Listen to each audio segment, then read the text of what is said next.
Hi, everybody. I'm Brittany Lewis with Forbes Breaking News. Joining me now is criminal defense attorney Silva Megerditchian. Silva, thank you so much for joining me. Big news, really historic news this week. Jennifer and James Crumbley, the parents of school shooter Ethan Crumbley, were sentenced to 10 to 15 years for involuntary manslaughter after the November 2021 Michigan mass shooting. First, before we dive into the conversation, what's your reaction to the sentence? Oh, Brittany, it's a shock a little bit, only because it is the first time that parents have been held criminally liable for what their child did in a school shooting sense. Was I shocked? I'm going to say no. I wasn't shocked to the verdict, and I wasn't shocked to the judge's sentence. And there really is two reasons for that. Number one, the media focus on this case was huge. And I don't think the judge felt comfortable to give them less than 15 years because the eyes of the world were watching. The second issue, too, is this case is a little bit exceptional in its facts, where a child's cries for help were consistently ignored. And I feel like the judge and the jury absolutely wanted to send a message, which was when your child seems distressed and has mental health issues, lock your guns and make sure they're safe and the child doesn't have access to them. I think because of those two issues, it doesn't necessarily shock me, but I am a little bit shocked at the harshness of the sentence to the parents. Ethan Crumbley, as we know, was found guilty in December. If he was found responsible for his actions, why then this verdict, this sentence for his parents? You know, Brittany, I think it's a few reasons. The exceptional aspect of this case is how much they did ignore the warning signals. We know that Ethan was sentenced to life without parole. But the issue was when a child's cries are ignored. For instance, Ethan was telling his parents, look, I'm not feeling right, seeing demons, seeing demonology. No parent wants to believe that their child needs mental health treatment. And on top of that, no parent wants to believe that their child is going to kill anybody, much less shoot up a school. And I think the public was not satisfied with the fact that this boy was charged with the murders. They wanted to hold accountable parents who ignored legitimate cries for help. Ignoring the mental health aspects, I feel like no matter what we think, if this child were given intervention, do we necessarily think this child would have killed people?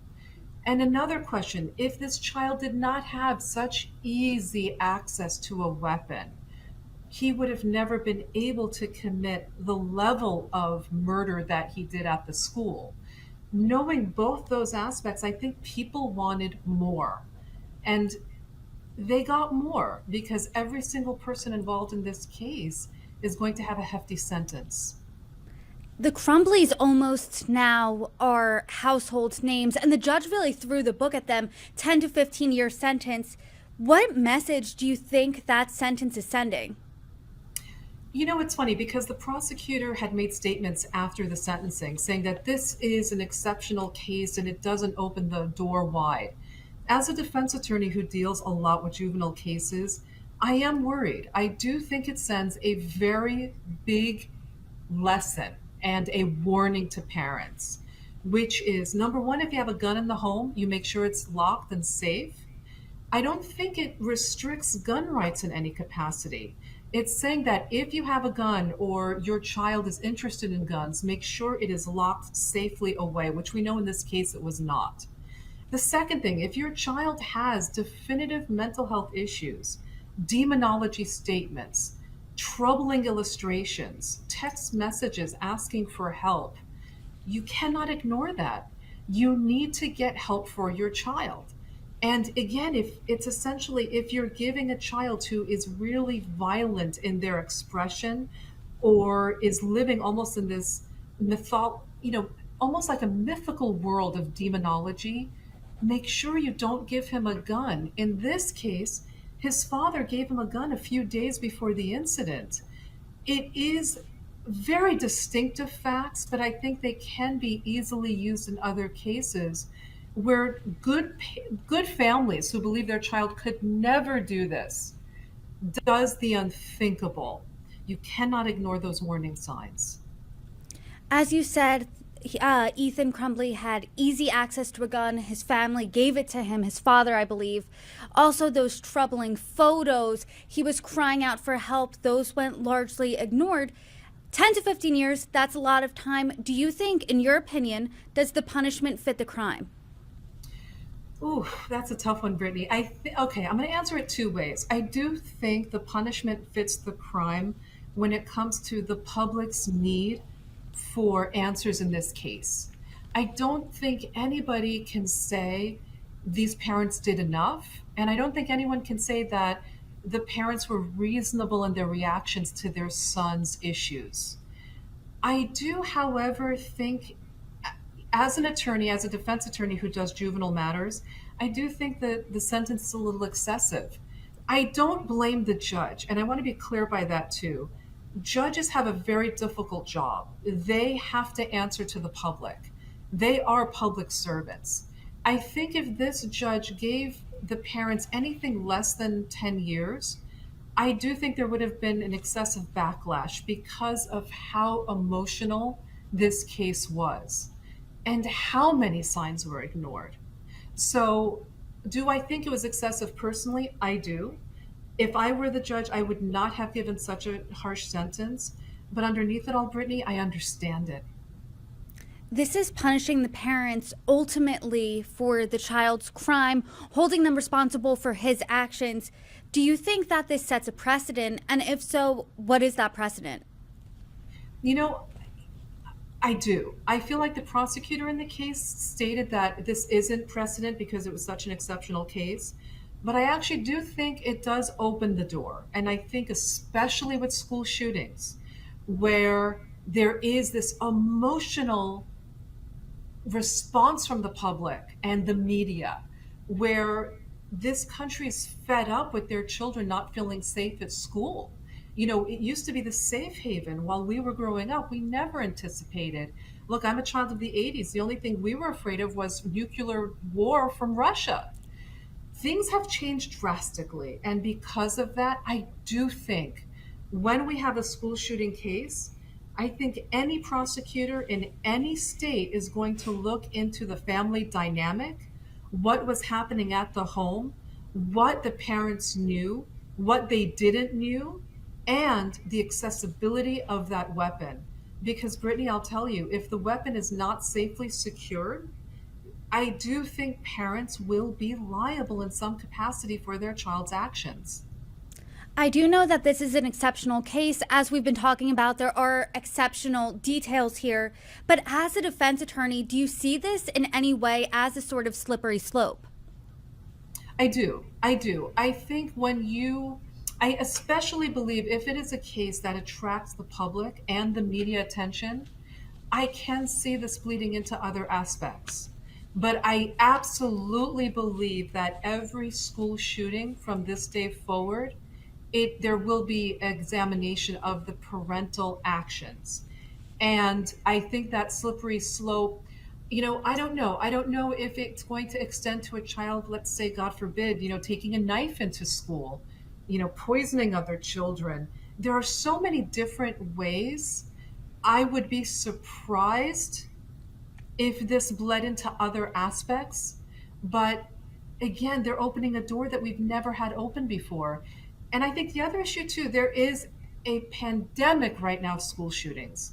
And I think until parents feel safe to send their children to school, I do think there's going to be a natural consequence of any other child that decides to, do a mass shooting. Their parents are going to face the consequences. And the parents here obviously are facing the consequences.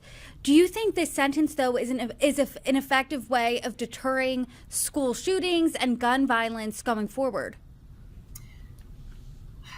I'm hoping that maybe parents will be a little bit more attentive to a child who is in need. I don't think children will care about this sentence one way or another, especially a child who I think we can all agree a child who goes into a school and wants to hurt has a lot of issues. So I think for a child and their short way of thinking, it's not going to affect their decision. But I'm hoping that parents might be a little bit more careful if they find a drawing that is troubling. If they get text messages of a child saying, Mom, I don't know what I'm seeing, I need help. I think all of that together, it needs to be recognized and handled in a reasonable fashion. And I think that's really what this case is going to show parents. And you're in a really unique position because you're a defense attorney focusing on juveniles. In your position, what do you think then, when we're talking about this, is missing from the national dialogue? I always say, Brittany, it goes to we need to have very specific mental health policies in place for people under the age of 18. The school counselor is not enough. We need therapists and psychologists and psychiatrists who are able to deal with a child's brain and a child's issues. Especially, someone like Ethan Crumbley, who saw a lot of negative imagery and did lash out in this way. We have to have a deeper discussion and an open dialogue about children's needs. For me, 90% of the children I represent come from extreme trauma.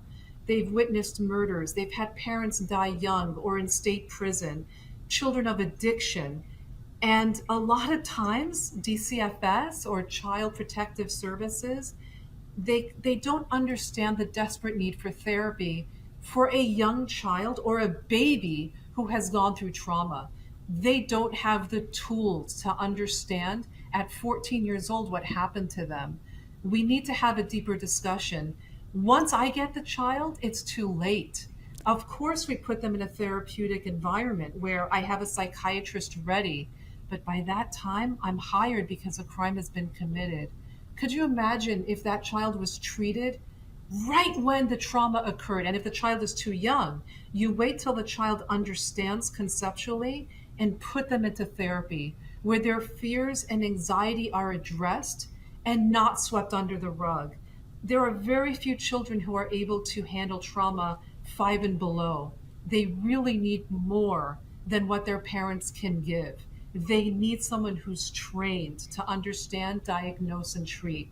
And until we do that, we're going to continue having issues with children. And that, I think, is what the biggest lesson of this case is. And do you think this case is really putting bad parenting on trial? Brittany, I think there's a difference between bad parenting and essentially unreasonable, dangerous parenting, right? Where a lot of warning signs are not only ignored, but completely almost forgotten. So, Look, I always say there's no manual for parenting. I feel like majority of parents try their best to be the best they can. Social media, so many children have these, different lives and personalities that parents don't even understand on social media. I don't think parents understand how important it is also to monitor those social media accounts to make sure their child is okay, not being bullied or not saying scary things online. So I think society needs to forgive parents, but at the same time, let them understand that when your child is having issues that are deliberate, there has to be things that you do to prevent tragedy. And by the way, Brittany, it's not only just killing other people. We also have a high suicide rate of children under the age of 18. No parent should have to face that. I think schools have to be educated as well when they see a child in need. Rather than suspend them for 3 weeks, how about we put them in therapy for 3 weeks? I mean, honestly, let's change the dialogue away from slapping the wrist and more towards treating. And I think once we treat, we prevent.